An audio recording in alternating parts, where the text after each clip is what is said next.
of the Africa Prosperity Network. And then Mr.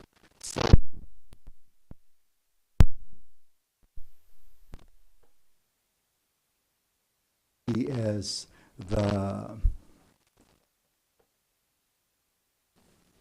he's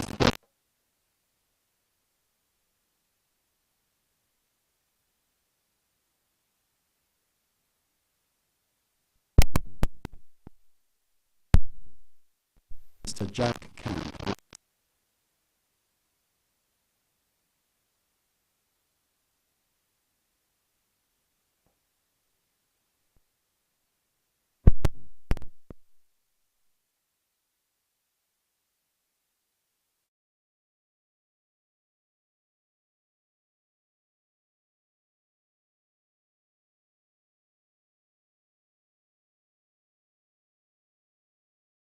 Mrs.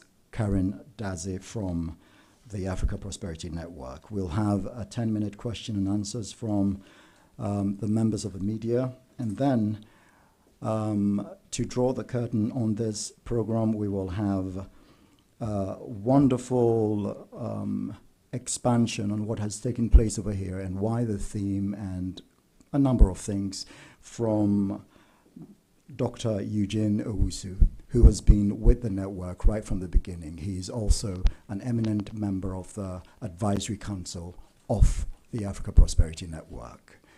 Shall we begin? Thank you, Prince Moses. And good morning, ladies and gentlemen. I think it's the easiest way of establishing protocol, isn't it? When you say ladies and gentlemen, it's encompassing. I'm supposed to give some introductory remarks, really, why we are here. First of all, the Africa Prosperity Network is a not-for-profit organization set up with board members across the continent. And certainly since it's in Ghana, there are a few board members from Accra, including Gayard Mensah, myself being the chair, Kweku Sachiado. I know there's a media bias. All three of us were editors before. But we are also Pan-Africans, and I think that's why. There's several others on the board as well. We have an advisory council made up of distinguished men and women of the continent, including the former ambassador and foreign minister of Kenya, former AU chairperson, former and including some senior partners of some law firms, of course, Eugene Owusu, who was with the UNDP for a long time and has been in charge of the SDGs, and several others. And then we have the Secretariat. Now, the Africa Prosperity Network was set up really for with one thing in mind. Essentially, how do we change the narrative and focus from one of poverty alleviation to, if you like, prosperity accentuation, if you like, okay? How do we, because Africa it shouldn't be just about reducing or alleviating poverty. It's about creating prosperity. And then we thought, what will be the greatest instrument this century to push the prosperity agenda? And in our view, that thing happened in 2019 and came into being in Rwanda in 2019, came into being in 2021. And it so happens that the Secretariat is here in Accra. That's the African Continental Free Trade Area. For us, the economic integration is a non-negotiable tool for ensuring that there's shared prosperity on the continent. And in our view, if over the first decade of it coming into being, as in the AFCFTA, for the first decade, if it's going to work, then there must be that push within the first 10 years, as in between 2021 and 2031. Because if we can't get it right now, we will never get it right. And it's the biggest project since 61 years ago we formed the OAU. And it's just opportune, and it's also not by accident that Ghana hosts the Secretariat. We all know the vision of Kwame Nkrumah and others. Okay, so if you have the Secretariat here, we thought it was even incumbent on us to find a way to make sure that it can be supported and it can be driven. But we also think that if it's going to, yes, the political leadership have come out with this idea of creating what will be the world's largest single market right here in Africa. But the idea of a single market is about what? It's about the economy. And who are the drivers of the economy? It's the private sector. So we thought that it was important to find a way to let the private sector on the continent own AFCFTA and drive it. But in order for them to own and drive it, it must be done in partnership with the political leadership. So in a sense that, yes, for the first time in many decades, we've seen, I don't think that we've seen a protocol or any instrument that got the kind of enthusiastic support of our leadership like what we got with the AFCFTA. And it's a recognition of the political leadership that in order for us to move on, we need to find a way to aggregate our resources, our human strength, our natural resources, the value chain, the rest of it. We need to find a way to build linkages across the continent, across our economies. But if it's to happen, it must be owned by the private sector, it must be owned by the people of Africa. And that's why you, the media, you are also important. So we're here today to tell you about the Africa Prosperity Dialogues 2024. I've been signaled that I have 30 seconds. Or is it 1 minute? What do I have? 1 minute, excellent. Yes, so we had the first Africa Prosperity Dialogues in January. Yes, I understand French a little bit. I heard you.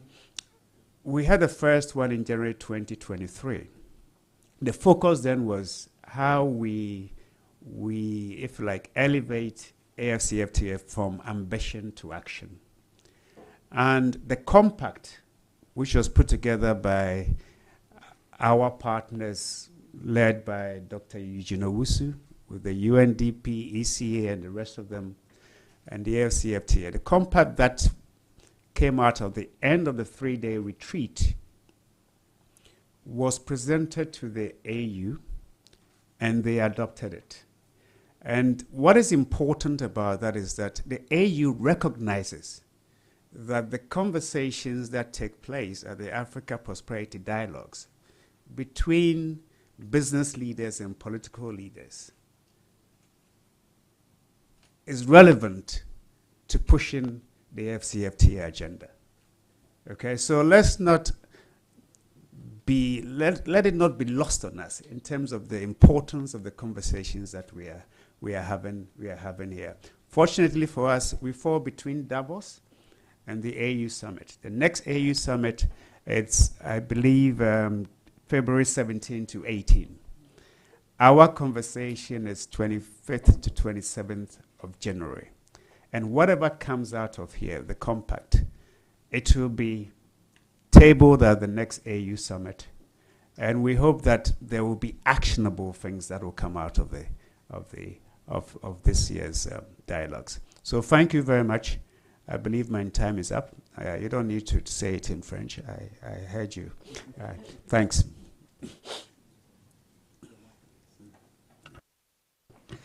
Thank you very much, Founder and Executive Chairman of the Africa Prosperity Network, Mr. Gabi Ochuidaku.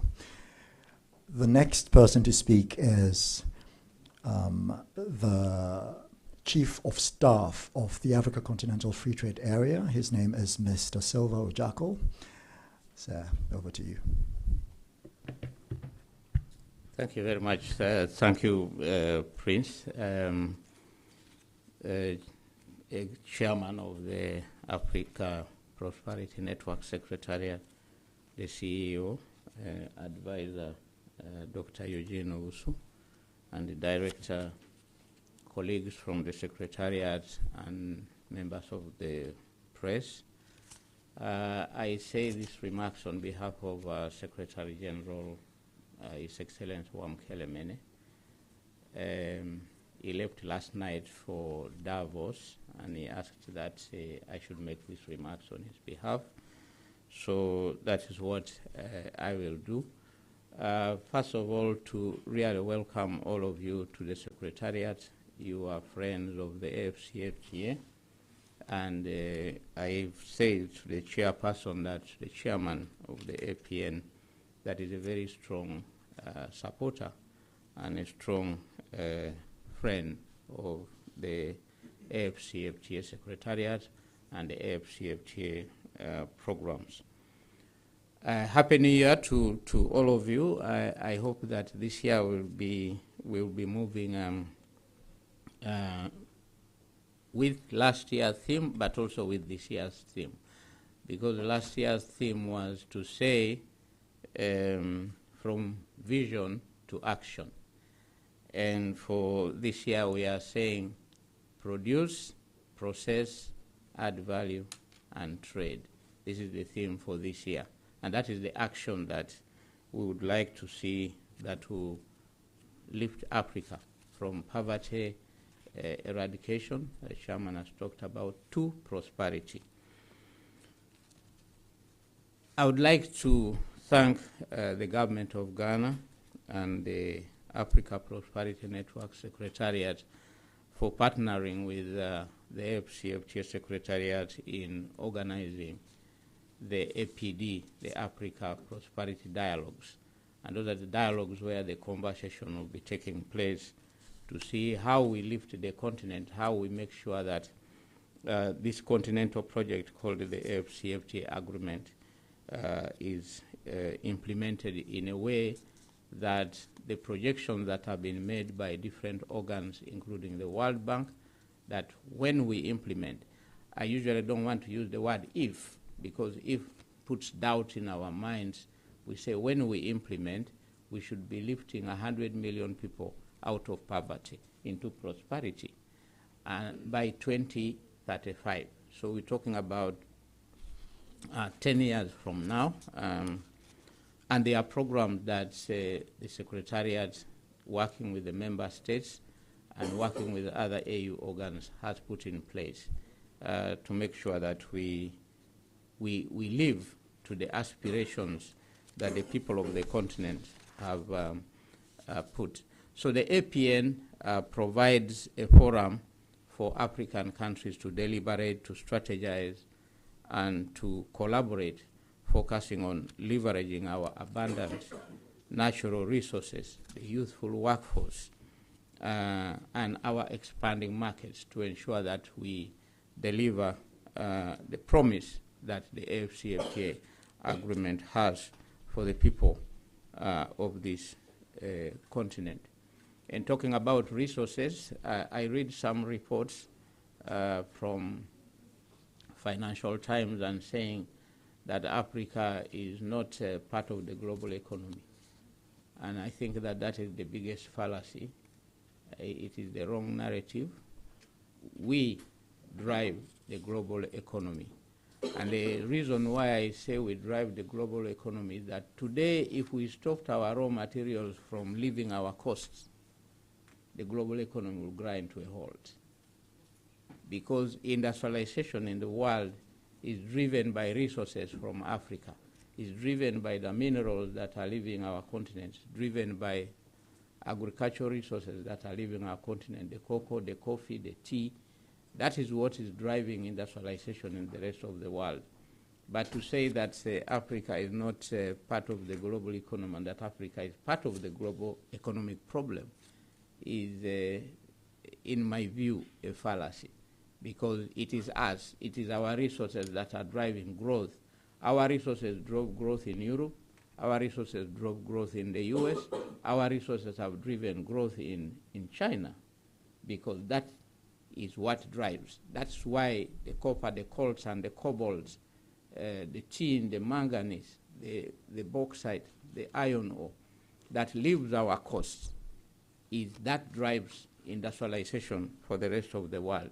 What we are now saying when we come to Africa Prosperity Dialogues is that we would like to use our resources to drive industrial development in Africa, to drive job creation, and to drive the prosperity of the continent. And as I have said, this year's focus underlines the urgency to transform our vast natural resources and the demographic advantage into productive capacity.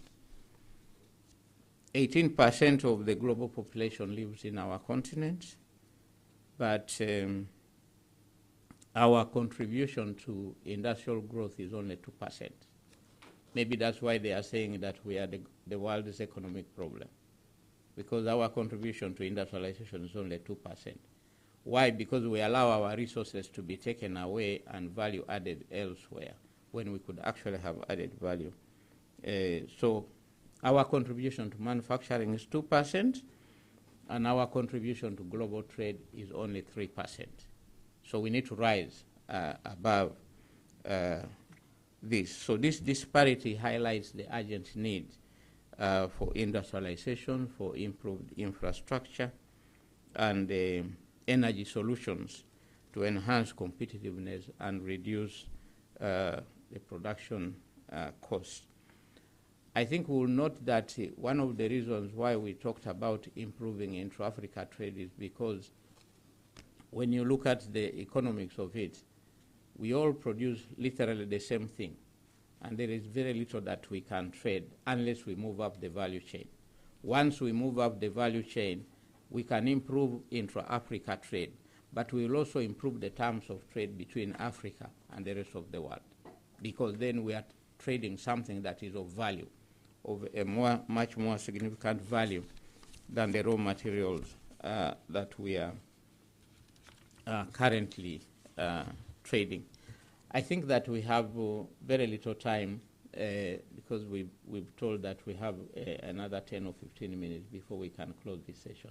So I would like to end here and to say welcome again, and we want to urge the members of the press to take the story to the business community, to the private sector, that this is a very important dialogue that we should all participate in. Thank you very much.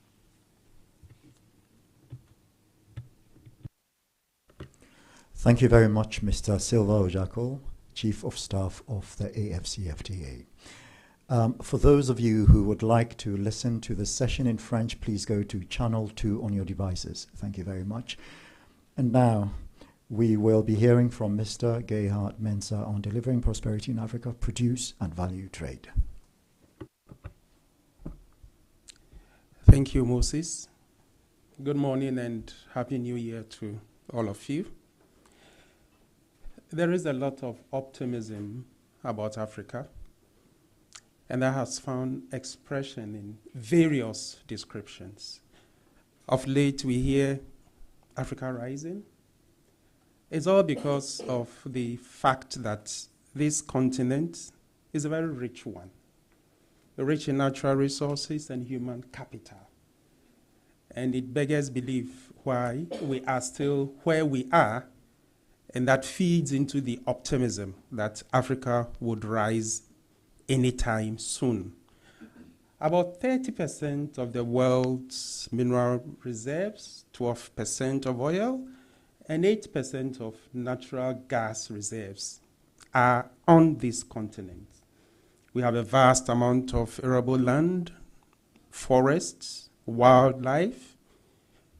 Our population is over 1.4 billion, making it the second most populous continent. Indeed, West, East, Central, and Southern Africa are projected to reach a 29 trillion combined GDP by 2050. Despite these vast resources, there is widespread poverty, unemployment, and underdevelopment. Over 40% of Africa's population live below the international poverty line. Yet the continent's potential for growth and development is immense, as globally acknowledged. The irony of a continent deprived and poor in the midst of richness and potential is what birthed the Africa Prosperity Network and its flagship program, the Africa Prosperity Dialogues. We held a maiden edition, as we've been told in 2023, and its success and impact served as the tonic for APD 2024 under the theme Delivering Prosperity in Africa, Produce, Add Value, and Trade. A continent that is poor in its riches and that has tied its value chains inextricably to countries in Europe, Asia, and the Americas, definitely calls for systems and processes and procedures that would facilitate production, value addition, and trade within the continent.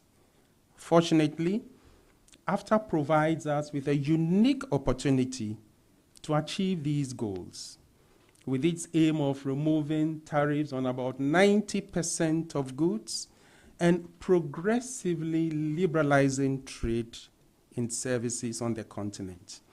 The ultimate aim is to create a single market for goods and services, which will help unlock the full potential of Africa's economy and create a brighter future for all Africans.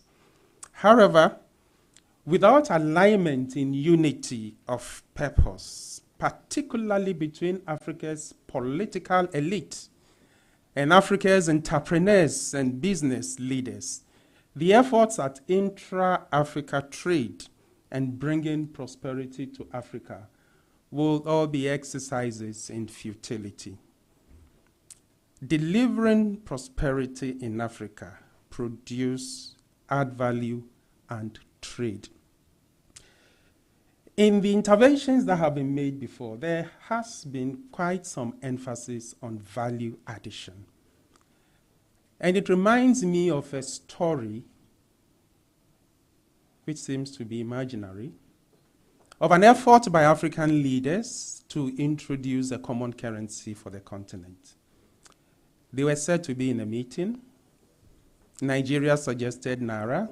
It wasn't accepted. South African president suggested a rand. It wasn't accepted. And then the Zimbabwean president offered the Zimbabwean dollar. And he had a reason for that. His reason was that the Zimbabwean dollar was so worthless that there would be little interest in counterfeiting it, and it will be able to maintain its value however low it is. Somehow, all the presidents are supposed to have bought into this, and then they decided to call the new African currency the Zola. The Zola. The story says that the Zola turned out to be so worthless because it had no value, and it ended up being used for things that it's a bit too early in the morning to describe. My interest in this story is the morale, the issue of value addition. Without value, it will be difficult to make progress. Trade, enhancing intra-African trade, will require a lot of investment in infrastructure, injection of capital into production, into value addition, into innovation, removal of trade barriers, and a pan-continental legal and regulatory regime that would guide our conduct when it comes to trade. And that is where Africa's political leaders and private sector leaders have to join hands in order to come to a common agreement as to how we proceed with this. They have no choice but to sit and dialogue if this aspiration is to become a reality. A lot more production and value addition within the continent will generate jobs, create wealth, stimulate economic growth in Africa, and deliver prosperity dividends. It will improve the competitiveness of Africa in global trade, expand our markets, and increase inflows. This is a reason why Africa must learn to work together. Particularly, I cannot help but continue to mention our politicians and our businessmen. We must collaborate across borders and sectors and create an environment that allows us to produce, add value, and trade amongst ourselves. We must invest in our people and in our infrastructure for a sustainable economic growth and development. Above all, we must embrace dialogue, innovation, and creativity to unlock the full potential of the African economy and create prosperity for the people of Africa. These are the considerations informing the Africa Prosperity Dialogue 2024. These are the considerations that led us to settle on the theme that we have today. I look forward to your participation in APD 2024 and hope that together, through our interventions, through the ideas that we would share, we would help propel this conversation to the level that would ignite action and lead to the realization of the dream, which is prosperity for Africa. Thank you very much. By the way, the Zola, is it a true story?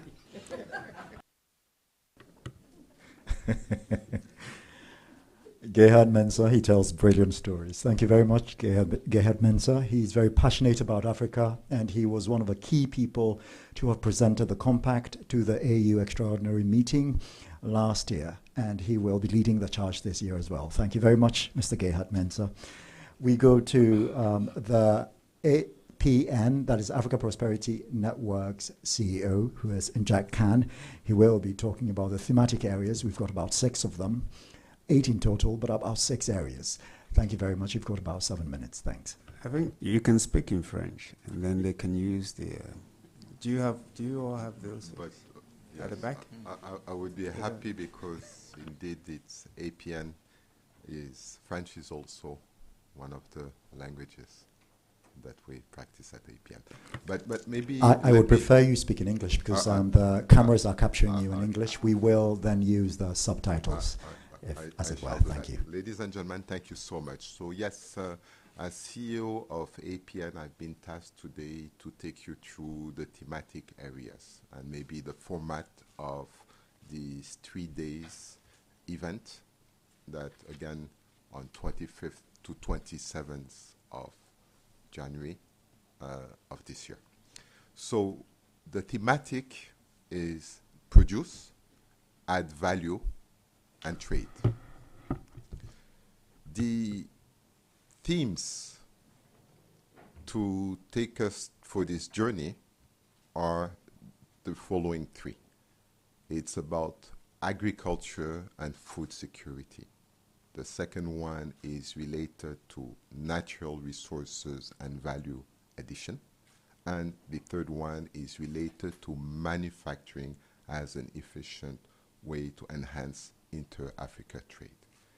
It's key enablers that we have selected, and a series of panels will be linked to them, are related to infrastructure and logistics,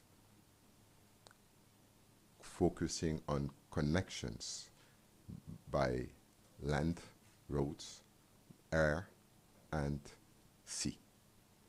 The second critical enabler that we will be discussing in detail during this event is related to finance and investments. The third one is related to ICT, both soft and hardware. I will now zoom a little bit more in particular while indicating that over the first 2 days, meaning January 25th, and which is Thursday, and Friday the 26th, there will be a series of panels, and I just indicated some of them, where we will have policy leaders, business leaders, discussing those thematics with the intervention of private sector people, financiers, policy leaders, and the critical stakeholders that will really be able to have very concrete, meaningful discussion, tackling the issues, and while being able also to highlight what is going well on our continent, but being very fair also of what needs to be addressed, being able to put and tackle the critical issues and propose solutions. I will now zoom again on each of the teams on the delivery. Natural agriculture and food sovereignty will really tackle on both the productivities on our continent, but also will address the issues of the needful policies that needs to be put in place in order for us to truly deliver on this needed theory of change. The second thematic will be related to on the natural resources. We will be looking at both the hydrocarbon, or petroleum, but also our mining sector, and really discuss the current status, but also where we need to go and what are the means to achieve our targets in giving value to our resources by adding value to them. The third one is really related to how to enhance truly and accelerate our inter-African trade through industrialization. How really we will be able truly to capture the 1.4 billion market that we have, that we see at APN as truly critical in order to create markets and then therefore support our industrialization, so that this industrialization success would really truly be guided by performance, knowing that there is a market. So it's about getting the right African champions, actors, people committed to the better of our continent who can really truly participate.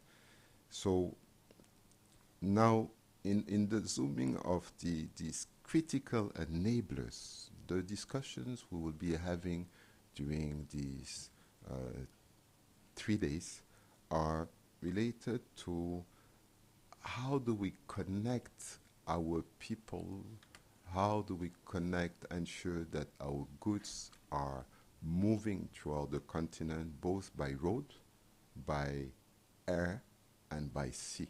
We're addressing both the subjects of the infrastructure, but how to ensure that these are used properly in a sustainable manner and a bankable manner. The second is related as critical enablers to the ICT. We all know the leapfrog and the advance that this continent has been having in terms of mobile money.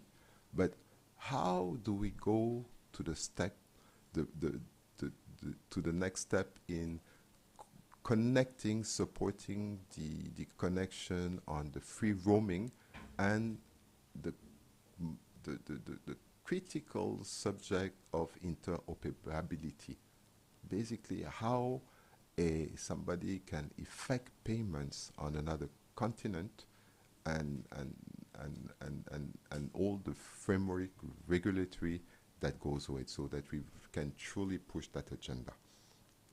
The last of the critical enablers that the other critical enablers will address is related to finance.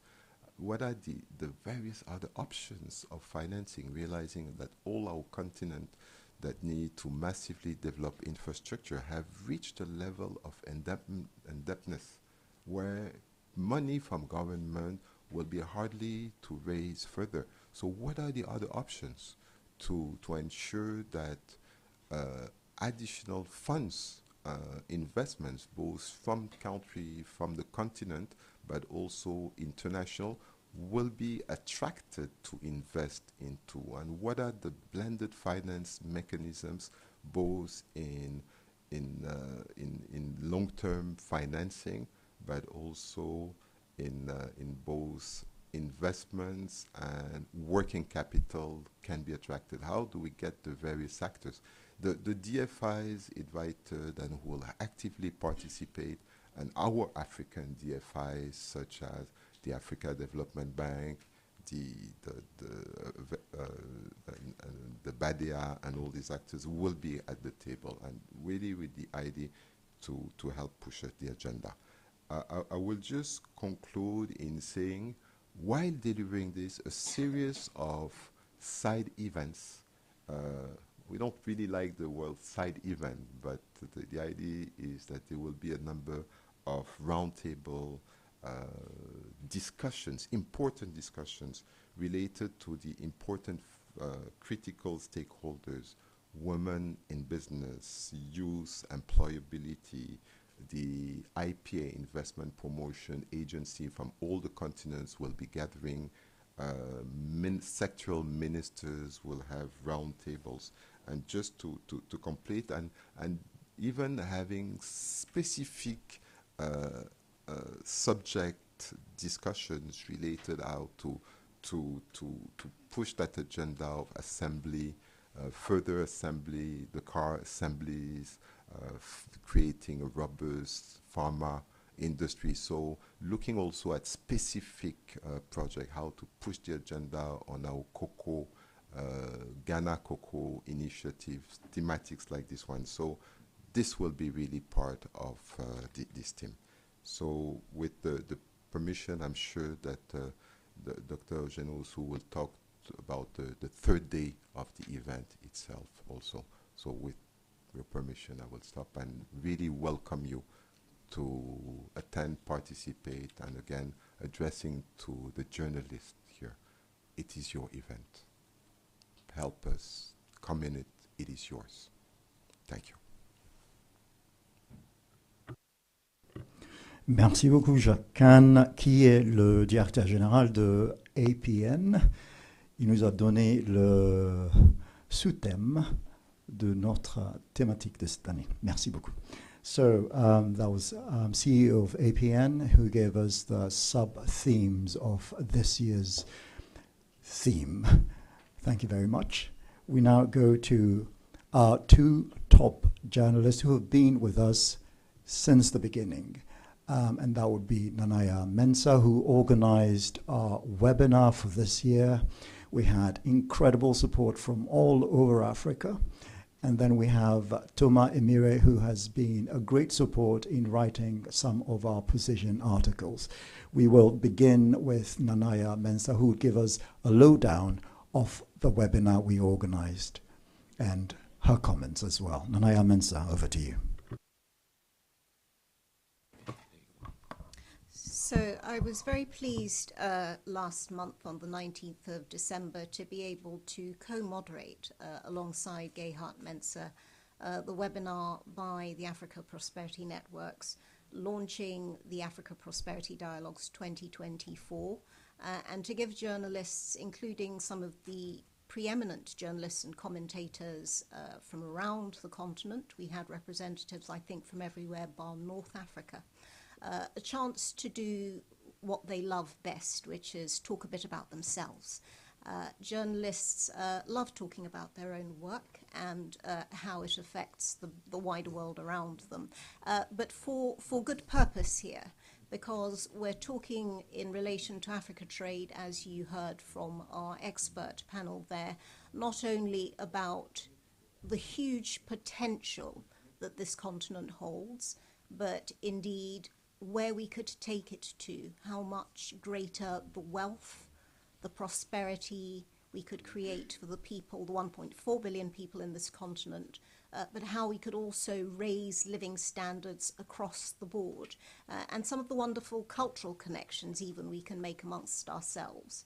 So taking part in that event, we had, you've already heard from Gehat there, and Jacques Canet, and indeed we had the chairman of APN delivering opening remarks there too.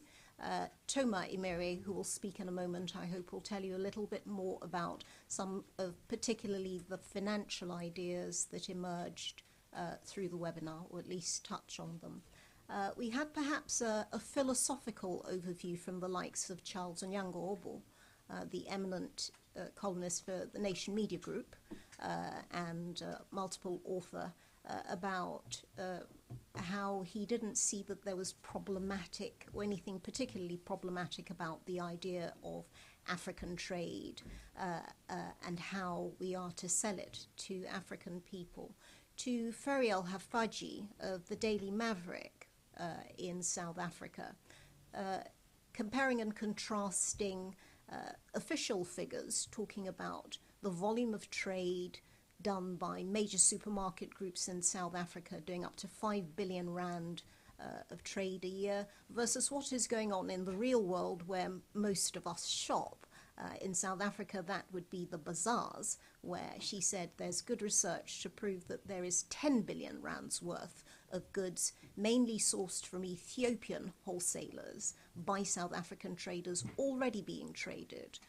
We know in the case of Ghana, for example, about the existing trade between ourselves and Niger in onions. It's worth something like $22 million a year.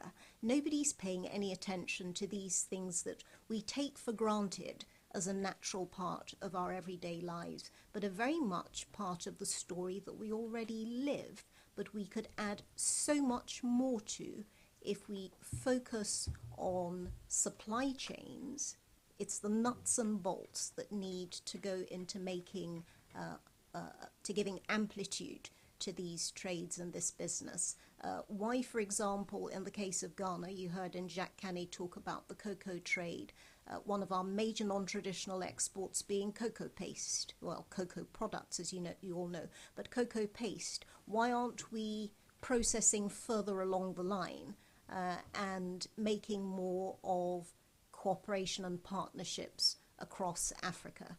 We've heard about certain initiatives within the past year or so under the Africa Guided Initiative through the AFCFTA, a story perhaps that hasn't been followed through in the press here. And this is what is worrying, if you like, and why the appeal goes out to say this is our story and we should follow it up. We heard about our imports of tea from Kenya, our imports of beef, prime beef from Namibia. What's happened to those lines of trade? How far have they stuck? How has the trade grown? Has the trade expanded? So following up on existing conversations and thinking harder or having harder conversations about not just the broad policy-making initiatives that need to be made, but the practical things that have to be done and offering them as opportunities to business people, opportunities for ourselves, because of course with greater African trade comes greater African travel. We'll get to see more of each other across the continent, how we to negotiate the difficulties posed by restricted movement across our continent or expensive travel across our continent, how are we to get past language barriers. There are all sorts of stories that are emerging from the African Continental Free Trade Area and the possibilities of expansion across Africa. They are not just about the law, they're not just about governments and policy making, even those are obviously vital parts of the argument. They're parts of our lives. And that's what we hope very much that journalists will continue to discuss following the APD between the 25th and the 27th of January coming up. Thank you very much, Nanaya Mensah, for that wonderful submission on what occurred at the webinar that took place some weeks ago. We now go to Toma Emire, who has been behind the penning of some of our position articles. He was also part of the webinar, and I would like him to give an overview of some of the things that we have written so far with our group of writers. Toma, you have only 3 minutes. We're running behind time. Thank you very much. Thank you. I'll do this very quickly. But first of all, I would like our media and everybody to understand the sheer potential of the African Continental Free Trade Area. We all know about, we produce chocolate here. Most of it comes from Cocoa Products Company and everything. But think about this. If Cocoa Products Company was selling 1 bar of chocolate to every Nigerian over 18 once a month,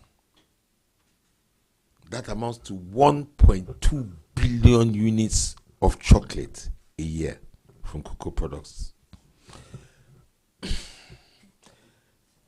We need to think about the sheer amount, the sheer prospects we have here. But as Nanaya said, what it really boils down to is how much value we can add in the process of trading.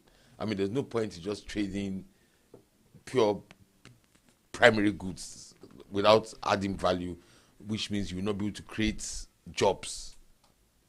You'll not be able to create incomes. So what I like about the upcoming African Prosperity Dialogues, that I think the APN has got it right on the button when it comes to what should be looked at. Definitely, of course, we shouldn't bother ourselves trying to go into high tech because we can't compete. Look, we used to have a company called RLG here. There was one in Nigeria called, I forgot what it was producing phone.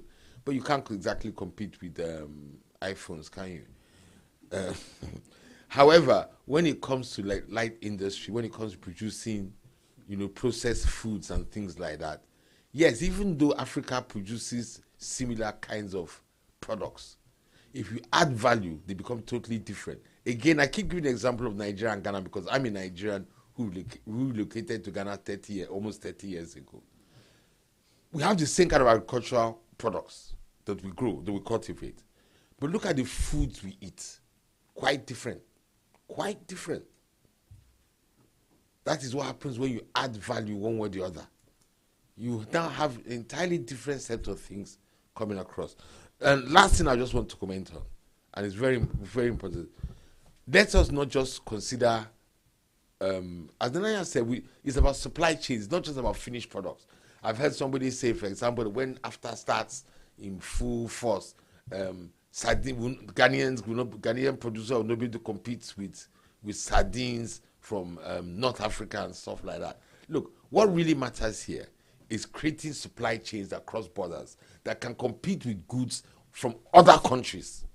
For example, once again, as I said, if cocoa products had the ability, had orders to place 1.2 billion to sell 1.2 billion units of chocolate, we don't have the capacity.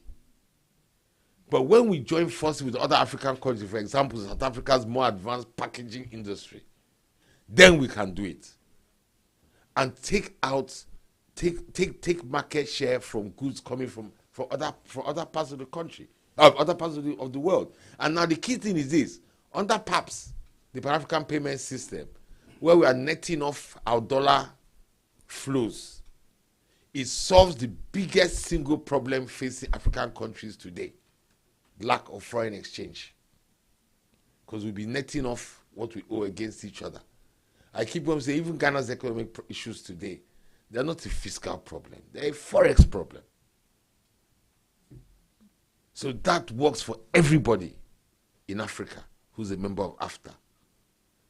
I just think I need our media and everybody to really be able to understand the sheer size of the potentials facing us with AFTA. It's not rocket science, it's basic economics.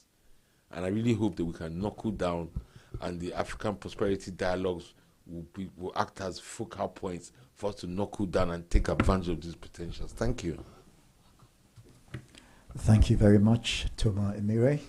So that was on value chains, division of labor, as it were. Let's hope the Nigerians can add value to their jollof, at least. Right, thank you very much. And we will now go to Mrs. Karen Dadzie for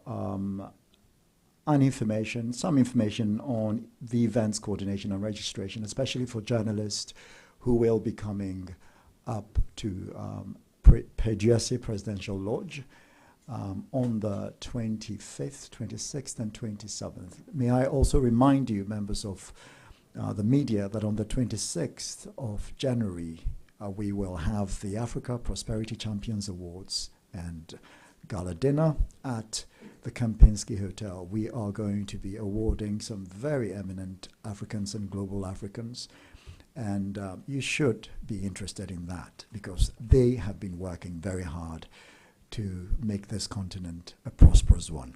Shall we go to Mrs. Karen Dadzie for a lowdown on events coordination and registration? Thank you, Prince. I'll do it from here. Okay, so this year the Dialogues is going to be held at PEDUASI Lodge, and it's a security zone, and therefore it's very imperative that we provide this brief and also some housekeeping rules so that we are all on the same level. So I'll talk about certain things, including registration, accreditation, media liaison person, the assembly point, and the dedicated media tent, and also about our meals. I'll start with registration. All representatives of media houses are supposed to be registered. It's very important. That is where you get your clearance, and then that is where you'll be checked in. If you do not have accreditation, I'm sorry, you will not have access to the place. Accreditation badges will be given on board the media bus. So there's a media bus that will be dedicated to you. The bus would be at the forecourt of the State House. It would leave, or it will set off every day at 6:30 a.m. Okay, the media liaison person from the APN Secretariat is Mr. Wilberforce Asari. We'll introduce him to you as time goes on. Mr. Asari will be available to coordinate with all the media houses that have been selected for all the 3 days. He will give you all the information that you need whilst you are there, and even before you get there. He will send you the information on your WhatsApp platform and also via the emails you've provided when you registered outside. Pickup times will be communicated to you by Mr. Wilberforce via email, WhatsApp, and also at the media center on each day. We have a dedicated media tent for the media, and it will be equipped with seating. It will be equipped with desks, live feeds, and internet access to facilitate media coverage and reporting. Any technical challenges that you'd face should be reported to Mr. Wilberforce. With regards to feeding, you'll be given coupons just before you get to PEDUASI Lodge. And this is what you present to be given your meals. Beverage stations will be provided in the tent so that you do not have to go about. Media personnel are also expected to stay within particular zones because it's a security area. And we also encourage you to wear your accreditation whilst you are at Pediase Lodge. I would like to speak a little bit about some of the side events that we'll be having, and that includes the Africa Prosperity Champions Awards and Gala Dinner. These are strictly by invitation. So if you are supposed to be there, I am sure Mr. Wilberforce will give you the necessary details to be admitted. For those who have registered and have not received confirmation as at yet, please be patient with us. We will come to you. We have a lot of registrations and we have to do our due diligence at our end before we can give you confirmation. Is this registration to the general public or the media? Yes, please, to the general public. Okay, so APN looks forward to collaborate with you, and we know it's going to be a success, given that you abide by these rules and help us to have a more successful event. Thank you very much. Thank you very much, Mrs. Karen Dazi. We now go to the members of the media for a few comments or questions. Executive Chairman and Founder, would you like to say anything before we go to that? No, but I hope that, is it Dr. Eugene? Will they go into details about maybe a bit about the presidential dialogues and the rest of it? Okay, all right, that's fine. Yes, so shall we go to Dr. Eugene before we go to the media for the questions? That would be more logical. Yes, Dr. Eugene, over to you. Thank you very much. Thank you so much, Prince Moses. The structure of the entire dialogue has already been shared with you. The first 2 days is the policy and business leaders dialogue, which is really a technical and policy conversation on the critical issues around the theme, produce, add value, and trade. The third day, which is the 27th, is the presidential event, which is really the summit itself. The first 2 days, you might call it a retreat. The third day is really the summit itself. And a number of heads of state have been invited. I understand we've had significant confirmations, certainly from, I've been briefed by the Secretariat that we've had significant confirmations. And there are very eminent business leaders who will also be part of the summit. The idea is to have, the overarching objective of the presidential summit is to have an interactive, face-to-face, candid conversation between heads of state who are political leaders and business leaders. There will be 2 major roundtables, but preceding that roundtable will be a keynote presentation by an eminent African business leader on the theme, but tagged onto the theme is doing business differently. And an aspect of that conversation will be a fireside chat with that eminent leader. The first roundtable would be a core set of, or comprise a core set of heads of states and business leaders who will look at an aspect of the theme. Then thereafter, there will be a second roundtable, which builds on the conversation, the first roundtable, again, a core set of heads of states and business leaders.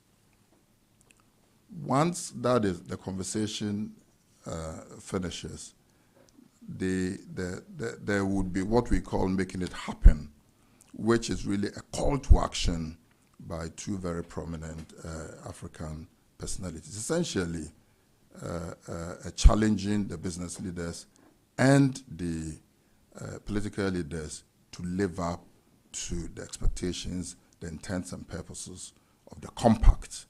And that component is absolutely important. To close the day would be what we are hoping will be a signing ceremony of the compact, because remember, compact is a social contract, So we've identified selected constituencies, heads of states, young entrepreneurs, development partners. We are also looking at the African Union, certainly, which is key, and also business leaders to sign, And we feel that public event is an expression of commitment, indeed, to the compact. And once that is done, our host head of state will then conclude the conversations. Thank you, Mr. Chairman.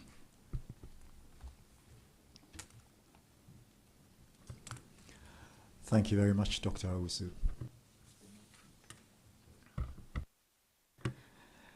We will now go to members of the media for your comments and your questions. The gentlemen up there are ever ready to answer your questions, and forgive us for only presenting men.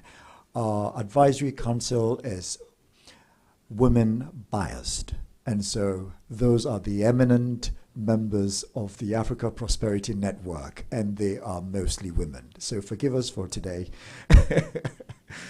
So, shall we begin with the first question? Who would like to go first? I'm sure Nanawi would like to do that. Nanawi. Thank you very much, Prince. My name is Nanoye Anko. I work with Asasi Radio here in Accra. My first question goes to the founder and chair of the APN. Seeing as you started in Ghana, you started the dialogues in Ghana. I was expecting and hoping that the second one will move from Ghana to another country. But unfortunately, that didn't happen. Do you have any explanation for that? My second question goes to the Chief of Staff of the AFTA Secretariat. Two companies in Ghana, Casapreco and Gando, are the first two to go live or trade under the AFTA some years back. Last year, January 16th or so, the coordination office here in Ghana announced that it had helped 30 companies to secure origin certificate to trade under the AFTA. A year on, are these 30 companies trading? If yes, what is the value you have recorded under the trading or within the trading activities? And two should be enough. Thank you very much, Nanawi. Shall we go to the executive chairman and then Mr. Silva Ojako, Chief of Staff? Thank you. Thank you, Nanoye. Yes, we're talking about free movement of people, goods, and services. But I think we also have the freedom to ensure that the Africa Prosperity Dialogue stays here. So, essentially, what it is that as we speak, the whole world, they're gathering in this little place up on the hill somewhere called Davos. And it's cold. If you've been there, it's icy. You actually, you slip when you are walking. Ask me why. But they go there every year to have a conversation. Okay? So if we have AFCFTA right here in Accra, in Ghana, and we have Africa Prosperity Network, and we say we are trying to get business and political leaders to come together to work on how we make this thing work, I think it makes sense to have a permanent place, so long as the Secretariat is here, to have that conversation here. Okay, so let's have it here. We'll have it here. We'll have it, but we always have it outside of Accra.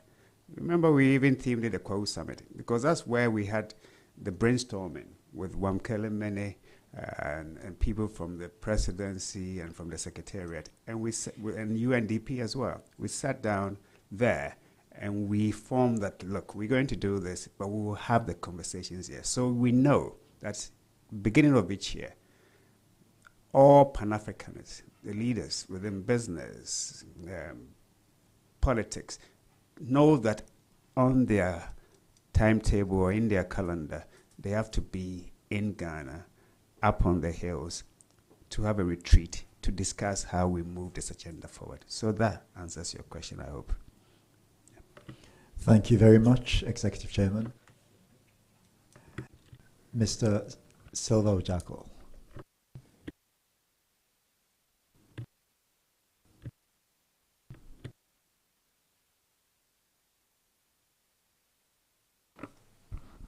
All right. Thank you very much. Thank you, Chris, and thank you, Nana, for your question. First, I think to say that we started the guided trade initiative in October 2022, and a number of Ghanaian companies came on board to trade. It was not the first time that they were trading in Africa, but it was the first time that they were trading under preferential tariffs in the continent. So what we did as a secretariat was to say to them that today you are trading under non-preferential tariff arrangements, which is the MFN rate. It means that a company in Ghana would be exporting to Cameroon ceramic tiles, and the duty that would be paid for those ceramic tiles in Cameroon would be the same as the duty that tiles coming from elsewhere in the, outside the continent would be paying. So under the Guided Trade Initiative, all we're saying is use our AFCFTA instruments to trade so that your products will receive preferential tariff treatment. That is not so it's not the first time that is. Now, how much have they traded last year? I'm not sure that the trade statistics are out yet from the Ghana Revenue Authority. We would need to now go to Ghana Revenue Authority and follow up and say how much have they exported. You got to appreciate that the role of the Secretariat really was to coordinate the arrangement. The member states have the responsibility to ensure that they live according to the rights and the obligations of the protocol that they have agreed to. And those rights and obligations have to be followed up by the member states themselves. I have a right to trade with Cameroon under preferential treatment. I have an obligation to extend to products from Cameroon preferential tariff and so on. Really, the Secretariat, as I've said, is a coordination mechanism. We will not go into the details of how much has this company traded, and that is actually the role of the National AFCFTA Coordination Office or Implementation Office. But I am political. The Director for Trade in Goods is here, and if you allow Prince, I would ask Director Mohammed to say something about this. Director. You've got 1 minute, please. Thank you. Thank you. It is a very easy task for me because Joseph, I think, he said 90% of what I wanted to say. Basically, the AFCFTA is like a highway. It is for the business to take their cars and drive on it. And when we came with the Guided Trade Initiative and as AFCFTA Secretariat, I know the word guided give impression that we are controlling what is going there and we are being reported to every time anyone trade under the AFCFTA, but that is not true.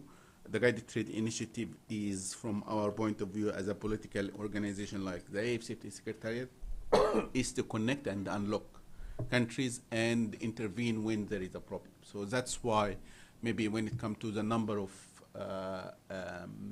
trades that happen, it is the government would be in a better position to reflect that. Of course, at some point of time, we as the AFCFTA Secretariat, we need to collect that information, and we're collecting that information to put them in a report, but that is to happen. The last point, and it will be quick also, when we look at numbers, whether it is from the government or from a report from the Secretariat, we need also to take in perspective at which stage we are in the economic integration or on opening our market. In January 2024, it is the fourth settlement of tariff reduction, which is a reduction of 40% of the applied tariff. So the full potential of the AFCFTA is still 40% when it comes to tariff reduction. Now we need to put that in perspective when you start speaking about the AFCFTA, or have we only been able to trade 30 trade? Have we been able to increase the trade by only 1% or 2%? That is the right perspective we need to think about. It is the journey where we are heading, and the numbers itself at pure numbers does not maybe operate in vacuum. It operates in many different elements. So I'll stop here. Thank you. Thank you very much. So about preferential tariffs, we're going to have more about this during the dialogues, and you're going to see how profitable it's going to be for local businesses to get involved in the AFCFTA project. Shall we go to the next question? Yes, Toma, your hand is up. I understand you're going to address logistics, okay? PAPS is in place, we know that one works. But my one concern I have, which I know the APN is trying to address or get countries to address, is that of transport. I mean, it's fine to have digital communications, improve the payment network and all that, you know, on a Pan-African basis. But when it comes to physical transportation of goods, there's going to be major problems. Africa is a very big country with very little physical interconnectivity. I know, for example, that the Federation of Chambers of Commerce, the Federation of West African Chambers of Commerce, has been trying to get investors to set up a shipping line that runs along the west coast of Africa. So that, for example, if you want to ship something from here to Nigeria, you don't have to pay bribes at every border post between the two countries, including the two French countries in between. But nothing yet has come out of it. Is the African Prosperity Dialogue going to specifically address the issue of cross-border transportation, railway lines especially? So, thank you. All right, thank you very much. I believe Jack Khan would like to answer that question. Let's make it quick. Also, do remember that for your questions, you're going to have your answers at the dialogues. Okay, so we're not going to elaborate on them, just perhaps a second or two, not much, just a headline answer. Maybe, hello? Yeah, maybe not a second or two, or 10 or 20 seconds. Yes, it is one of the thematics. It is a critical issue. I mentioned earlier, and you will see from the description of the thematics.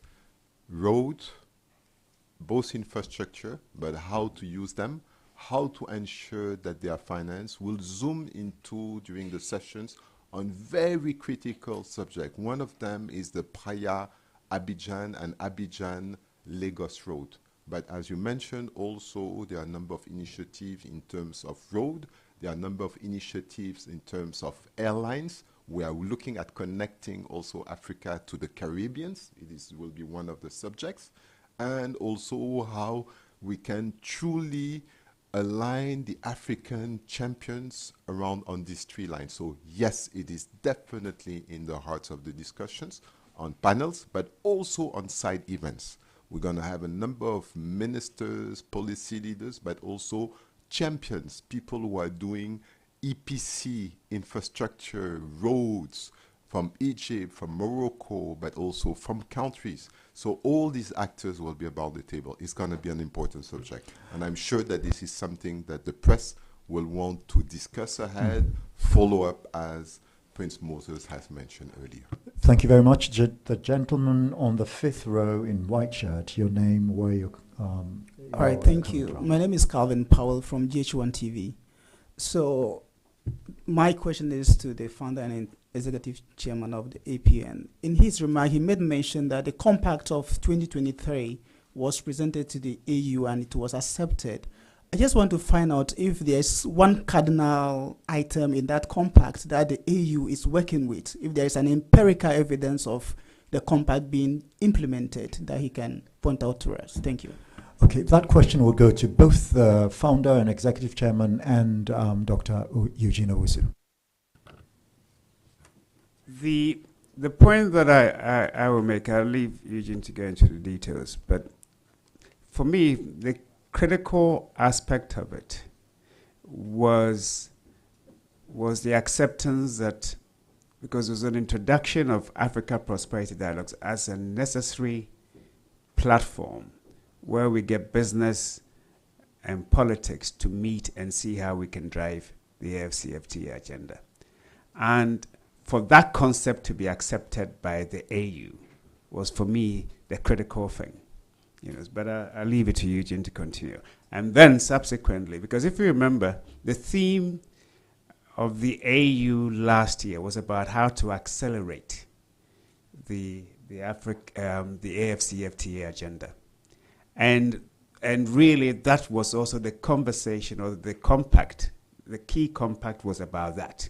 So already there was a marriage between the compact of the APD 2023 and what the AU, the Assembly of Heads of State and Government, what they settled on. But for me to accept the concept that APD compact can be brought to the AU and considered was the most important thing. Right. Dr. Owusu. Dr. Owusu, the salient point in that compact. I think the important thing is the political significance of what happened at the AU summit. The endorsement of the summit of the compact. But in terms of evidence of implementation of what was in the compact, I think you need to bear in mind that the implementation of the compact is going to be left to member states. It's really the extent to which the provisions of that compact indeed have influenced policy formulation and policy decision making at member state levels. We had discussed this, Peter, barely last week, and I think what we are hoping for, I think for us we are being forward-looking, what we are hoping for, particularly this time around, is really the extent to which the compact translates itself into decisions at the AU. That is one of the key metrics that we are looking for going forward. But right now, I think it is a bit difficult to quantify the exact impact of the compact, certainly at country levels. Let me also end by saying that the compact is also giving a lot of impetus to the last compact, impetus to the work that AFCFTA as a secretariat certainly is doing, and the full alignment between the provision of the compact and also the priorities of the secretariat, I think is something that all of us need to be happy about. Thank you. And I would like to assure journalists that this year the buzzword across media entities in Africa is going to be value addition. Thank you very much, Mr. Silva Ojako. Thank you, Fritz. So I just wanted to say that, like Dr. Eugene also has said, the impetus on some of the tracks out of the discussion last year is really heightened. A number of countries now have acceded to the single African air transport market. It was one of the things that was discussed last year. How do we get our airlines, because the airlines were saying they are unable to access the markets, or the rates in the market were very high. But out of that dialogue last year, I think about maybe 3 or 4 countries have now acceded to the single African air transport market, with the airlines now able to go to those countries with relative ease. compared to previously. The other conversation was on the movement of persons, the free movement of persons in Africa. And that also, the conversation is now heightened. We believe that, it's not an event. It's not something that you go and say there is a dinner today, and then even a dinner has a sequence of events before you get to a dinner. Now we are talking about a continental programs that will, as you know, the journalist of the Financial Times once asked us, have you started trading? And we say to him, no, this is not an event. It's a process. So there is a process. We started the process. The conversation is on. Some action is taking place. And when people see the good practices that are now happening, when member states begin to see that, then they continue to accede. And that is the importance of the dialogue, in my view. Thank you very much. Thank you very much, Mr. Silva Ojako. We are going to start wrapping up, but I think I can take two more questions. I have a question from Paul from Statesman. Please go ahead. Paul from Statesman. Okay, thank you very much. My name is Paul Nyoye Dalafu, and I report for the Daily Statesman. My question is, somewhere last year in December, Nivea, a cosmetic giant in Ghana, announced its closure of office in Ghana, citing high tax in Ghana as a reason for its closure. So I want to find out from the after, what role do they play in terms of regulating taxations in African countries to ensure that such things does not occur? Thank you. Thank you very much. Mr. Silva Ojako?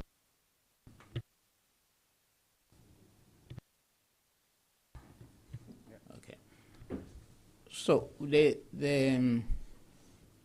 closure, the exit of companies from member states' markets, you talk about taxation, but I don't know which, because there are several levels of taxes. The import tariffs, which is what the AfCFTA is concerned about, and then the domestic taxes. So when you say it's closed because of taxes, which taxes? Is it import duty or is it the domestic tax? And would the tax be the only factor that led to the closure, or there could have been other factors? Because tax can usually be cited as an example of a reason why a company would close, whereas there may have been other underlying factors that led the company to close. But just for clarity, the AfCFTA does not regulate domestic taxes. This is clear from the agreement. The AfCFTA responsibility is on the reduction of tariffs, import tariffs, on qualifying goods that qualify under the rules of origin of the AfCFTA. If the goods are originating, there will be a tax, as Director Ali has said. This is the fourth year, and therefore a 40% reduction on the tariffs should be applying now. Assume that a product in 2021 was on 10% or 100%, let's say. So now the reduction, if you are on a linear, we said, is it 10%? Director Ali Khan? Yeah. Yes. So on a linear, so along the way you'd find now this is where the tax is. I don't know whether the company closed because of import tariffs or domestic taxes. So, but our role as AfCFTA is import tariffs, not domestic taxes. Thank you very much. Let me just add something to it. I think that question serves a message to the African countries that once you have a single market and you have within it rules of origin and the rest of it, manufacturers may want to set up their factories within that single market in a member state.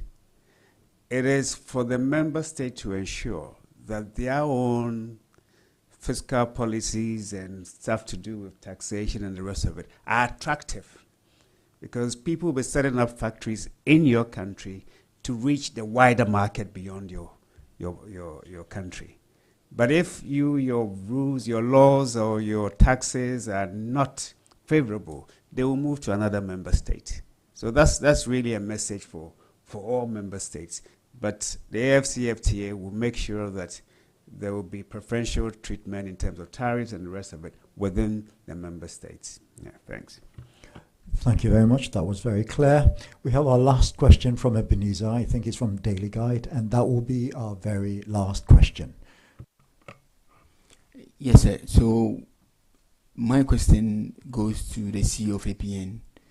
I don't know if I got you clearly on the thematic areas, but I want to find out what form of collaboration have you done with respect to, since you started Africa Prosperity Dialogues, to rope in academia, because I think I heard employability. How are you collaborating with the academia to ensure that the courses that are churned out at various universities go a long way to ensure that you achieve your objective in relation to the larger objective of AFTA? Thank you very much. Thank you so much. I will be short. Among the stakeholders on which APN is together with its partners, AFCFTA and others, there is a team, and we are engaging with various stakeholders. Financial, I mentioned earlier, but also among the others, I should have mentioned academia. We should also mention the one who can relay the messages. I'm talking about the community of journalists. But academia is clearly important, and we have partnerships with a number of institutions, academic institutions across the continent. They will participate. They are not only already participating to the content of the thematic and discussing where we need to go, but also will be present at this APD the same way they were already last year, and the process will be ongoing. And we're making sure in that process that academia from all across the continent, including the Caribbeans, are associated to the process, so that jointly we embark in this journey. It's also the opportunity for me to address also the journalists present here, but also the ones that are on stream, to say that the vision of these APD dialogues is clearly to associate the ones who are embarking in this journey. The community of media is one of them. There are a series of events happening in Lagos, I think, in the next 2 days. The same way there had been some here, they are virtual. All the regions have been. And this theory of change will not happen unless there's really room given to the media community to engage, to challenge, to participate, to add to what it's doing. This APD is not owned by anyone. It's a joint effort. It's a joint vision. It's a partnership. We at the APN Secretariat will try to play the role that we can to facilitate this dialogue. But really, and I will close there in saying, media, this is yours. And it's yours both on a basis of from all regions, and I insist, our 6th region to include the Caribbean, in Ghana, all across Ghana, all across the political space of Ghana, it is the place to push the agenda, to participate to this theory of change that needs to happen on this continent. Thank you. Thank you very much. Finally, I would like to introduce you, members of the media here gathered, to Mr. Wilberforce Osari, who will be your liaison officer. Can you please come forward? And so if you have any questions, please channel it through him, and we will get back to you as soon as we can.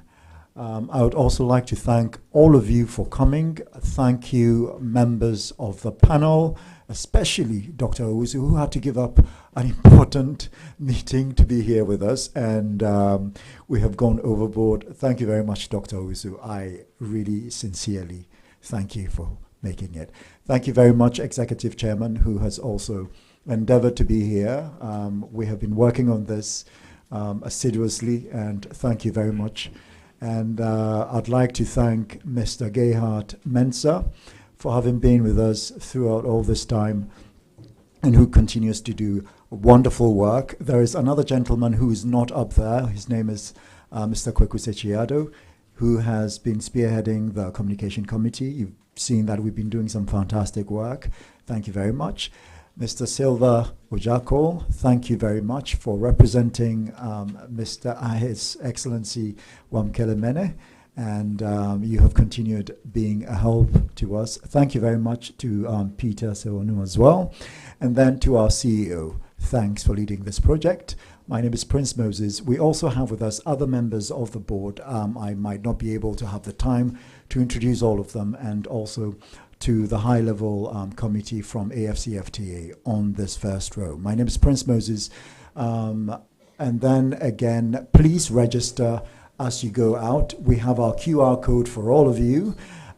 You only have to scan it and register. And if you have any questions, please direct them to Mr. Wilberforce Osari or to Mrs. Karen Dassey. And final words. Thursday, 25th of January, the event starts at the Peduase Presidential Lodge, Abri. And it continues Friday, also at Peduase Presidential Lodge. Then the Friday evening, the invited guests will come to Kempinski Hotel, Accra, for the Africa Prosperity Champions Awards. I understand up to 10 people, distinguished people, will be awarded, including presidents, industrialists, and the rest of it.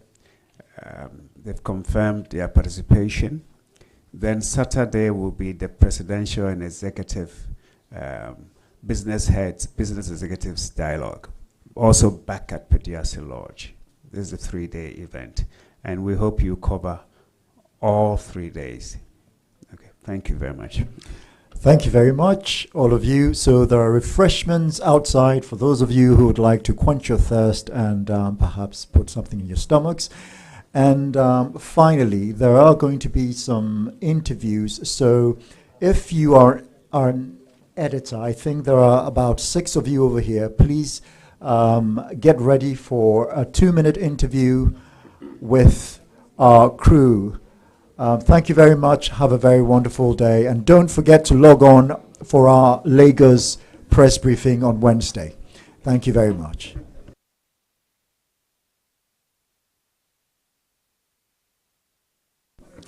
Please leave your interpretation devices on the table as you walk out. Thank you very much.